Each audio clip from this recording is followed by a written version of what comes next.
بینندگان عزیز، شبکه آسیای مرکزی و من صلحیه گلبیک شما را به برنامه اطلاعاتی امروز خوش آمدید میگوییم و به توجه شما سرخط مهمترین خبرهای روز را پیشکش مینماییم.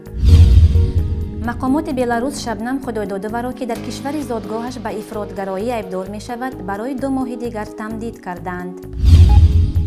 اسلام کریموف دعوت ایالات متحده امریکا را برای مبارزه با دولت اسلامی رد کرد. چرا سفیر ترکیه در دوشنبه قبل از آغاز کار به استعفا رفت؟ پیشنهاد سیاستمدار تاجیک دایر به هیکل گذاشتن به امام علی رحمان. حاجیان تاجیک را در عربستان سعودی با گلپاشی و شیرخوانی پیشواز گرفتند.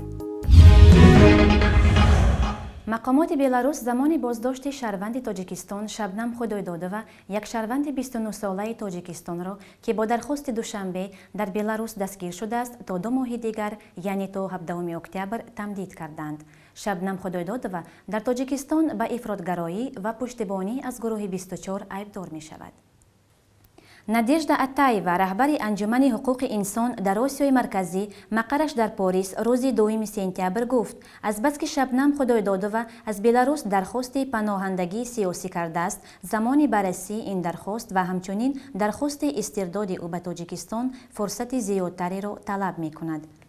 همین طور فرصت لازم است تا مقامات بلاروس موقع خود نسبت به استرداد کردن یا نکردن شبنم خدایدادوه به دوشنبه را نهایی کنند. اما در درخواست استرداد شبنم خدایدادوه که مقامات تفتیشاتی تاجیکستان الکی به بلاروس فرستادند، او بر اساس ماده 307 کودکس جنایی تاجیکستان به دعوت عمومی در به عمل برآوردن فعالیت اکستریمیستی ایبدار می شود. شبنم خدایدادوه که در بلاروس به درخواست حکومت تاجیکستان دستگیر شده است تا 17 اکتبر تمدید کرده شد. سببش در این است که خدایدادوه از کشور بلاروس درخواست پناهندگی سیاسی طلب کرده است. بنابراین درخواست او و همچنین درخواست حکومت تاجیکستان که استرداد شبنم را میخواهد وقت طلب میکند. شبنم خدایدادوه در همکاری با گروه 24 و جوانان برای احیای تلویزیون ایبدار کرده می شود و البته معلوم است که این کسی در تلویزیون صدا برای آزادی بلند کند را تروریست اکستریمیست کرده کنید زندان جا می‌کند، نوبسته از کدام گروه بودنش. در این قضیه درخواست شبنم عملی می شود یا از حکومت تاجیکستان این را وقت نشان می‌دهد. البته دیگر آزادیخواهان هم به چنین حالت‌ها دچار شده بودند در یک کشور به مثال ترکیه، فنلاندیا، گریکیا، اسپانیا و در کوتاه‌ترین فرصت آزاد شدند. و ما امیدواریم که حکومت بلاروس خود را عادلانه صادر میکند و شبنم خدایدادوه آزاد میشود. همچنین زمان حبس صابر ولیف تا 22 سپتامبر تمدید کرده شد و نسبت تا امروز تنها یک نامه الکترونی از جانب حکومت تاجیکستان فرستادند که در آن هم از مقامات محلی درخواست شده است تا ولیف را آماده کردن اسنادها نگاه دارند. البته این تجربه می‌خواهد. یادرس می‌شویم که گروه 24 سازمان مخالف حکومت تاجیکستان بوده با قرار دادگاه عالی این کشور از 9 اکتبر سال 2014 فعالیتش ممنوع و با حکم دیگری همین دادگاه از ماه دکبر سازمان اکستریمیستی اعلان شده است. پرزیدنت ازبکستان اسلام کریموف صریحاً در روز استقلال کشورش تاکید کرد که هرگز به یگان بلوک نظامی شامل نمی شود و نیروهای بیگانه را هم به خاکش راه نمی دهد. چهاربینی‌های تنتنوی روز استقلالیت در میدان ملی به نام علیشیر نوایی برگزار شدند. اسلام کریموف همچنین ابراز کرد: ضرور می‌دانم بار دیگر تکرار می‌کنم که ازبکستان هرگز به یگان بلوک سیاسی حربی نمی‌پیوندد و اجازه نخواهد داد که در قلمروش پایگاه‌های حربی خارجی عرضی وجود کنند. همزمان رئیس جمهوری ازبکستان خواستار آن هم نیست که نظامیانش بیرون از خاک این کشور حضور پیدا کنند. برای خلق ما صلح و آرامش مهم است. این خواسته خلق ازبکستان است. این هدف مردم ماست و این قرار قطعی است، افزود اسلام کریموف. ازبکستان چون دیگر جمهوری‌های تازه استقلال آسیای مرکزی در گذشته پایگاه‌های خارجی را در قلمروش جای داده و بعداً از آنها صرف نظر کرد. در پسمنظره خروج خارجیان از افغانستان آوازه‌هایی هم پخش شدند که امریکا می‌خواهد بخشی از نیروهایش را در ازبکستان مستقر کند. ولی در پی این آوازه‌ها دیپلمات‌های مسکو به تاشکند می‌آمدند و فرصت بعد اطلاع دیگر ضد و نقیض در قضیه حضور نظامیان خارجی در خاک ازبکستان پهن می‌شد. این سیاست جمهوری برادر است. اینها این سیاست چندین سال پیاده میکنند. شما خبر دارید که به چندین سازمان‌های حتی خود داخلی این کشورهای شمال شوروی شبکه مشترکان منافع هم بالشی صفت در اونجاش نیست، برعکس قدم بر اومد. این معنی رو داشتی این کشور سیاست رو غروری میگه. چیز دیگر اون است که اینها امنیت خودشون تامین کرده میتوانند. آنها احتیاج به دیگری ندارند. و چیز دیگر هم هست که ارتش ازبکستان یکی از ارتش‌های بقواتری در آسیا مرکزی است. مثلا دیگر جمهوری که در آسیا مرکزی است، پایگاه نظامی یک کشور برای منفعت ملی خود زمان راه داده بود. فرض 20 سال پیش، 15 سال پیش. اما این چون سیاست دیگر شد و منطقه‌ها هم دیگر شدند، اون پایگاه که شما وقتی رفتن شد در بردارید. بنابراین از آن رو پایگاه رو تاسیس داده کرده، آن رو بیرون کردن بهترش است اون عموما رفتن میشه. چونکه پایگاه نظامی کشور دیگر همیشه شما یک زمان کوتاه دارید نسبت آن کشور. سفیر نو ترکیه در تاجیکستان اوزتورک یلماز که چندی قبل به این وظیفه تعیین شده بود به فعالیت دیپلماتی در دوشنبه شروع نکرده یک باره به استعفا رفت. بنا به معلومات وسایط اخبار عمومی ترکیه، اوزتورک یلماز نیت دارد که نامزدیش را به انتخابات پیش از مهلت به پارلمان ترکیه پیشبری نماید. انتخابات مذکور 1 نوامبر سال جاری برگزار می شود. انتظاری می رود که اوزتورک یلماز نامزدی خود را از جانب حزب خلق جمهوری ترکیه از شهر اردگان در شمال و شرقی ترکیه پیشبری می کند. یادرس می کنیم که 28 آگوست سال جاری وزیر کارهای خارجه تاجیکستان سراج الدین اسلو نسخه اعتمادنامه سفیر ترکیه در جمهوری تاجیکستان جناب اوزتورک یلماز را قبول نمود. می باید گفت ماه ایون سال 2014 اوزتورک یلماز را جنگیان دولت اسلامی گروگان گرفته او در شهر موصل عراق قرار داشت. آن زمان جنگیان 48 کارمند کنسولگری ترکیه را مدت 101 روز گروگان گرفته بودند. سیاستمدار تاجیک هیکل گذاشتن به امام علی رحمان را پیشنهاد می کند.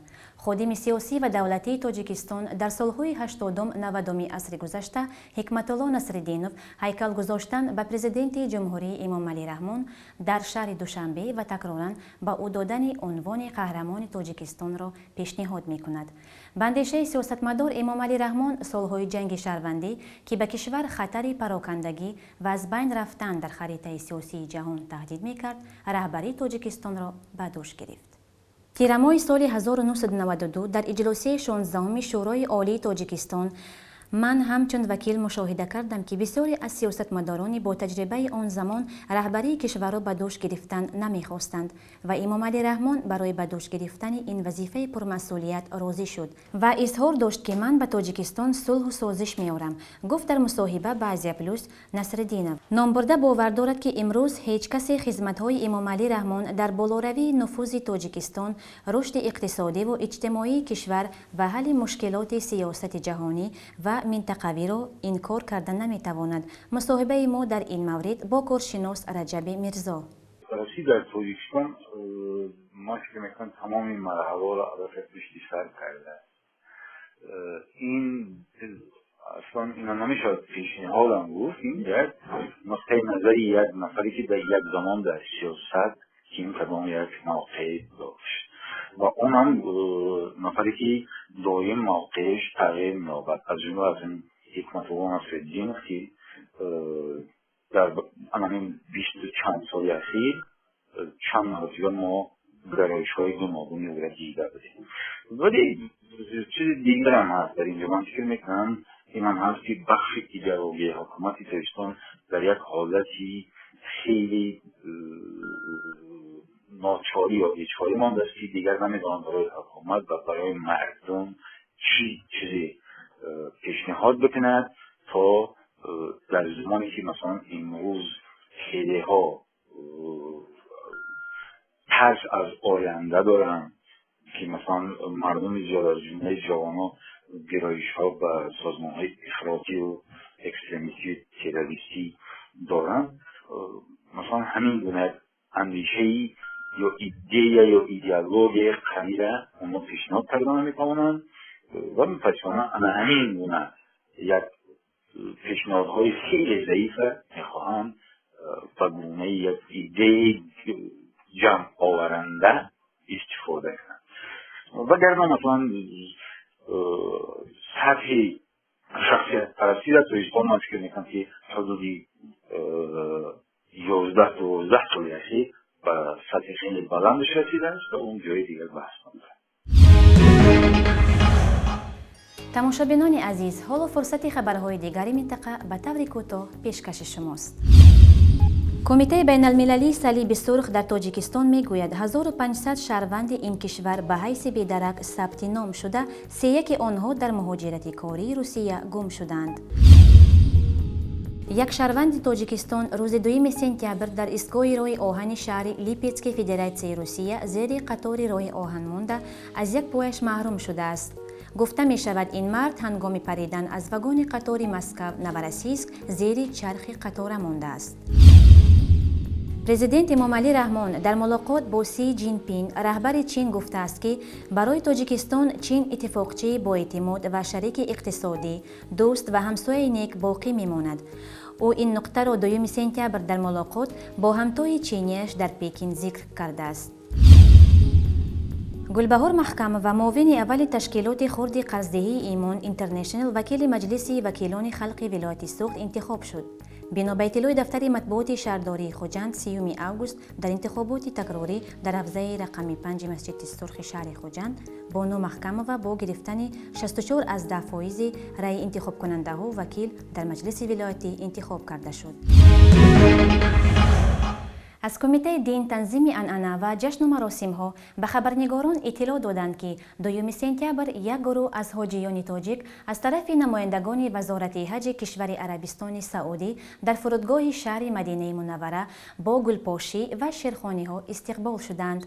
به گفته مسئولین کمیته دین، پیشواز حاجیان یک دولت با گلدسته همه ساله در شکل آزمون با در نظر داشت ترتیب خوب مهمانخانه ها و کار منتظم ستادهای حج در نسبت یک دولت تطبیق کرده می شود.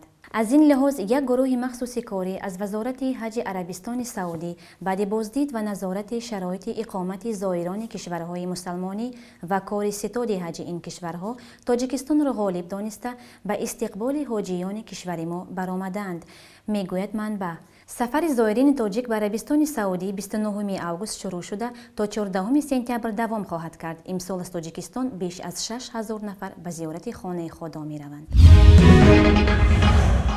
در اینجا برنامه اطلاعاتی امروز به انجام می رسد. سعادتمند و پیروز باشید.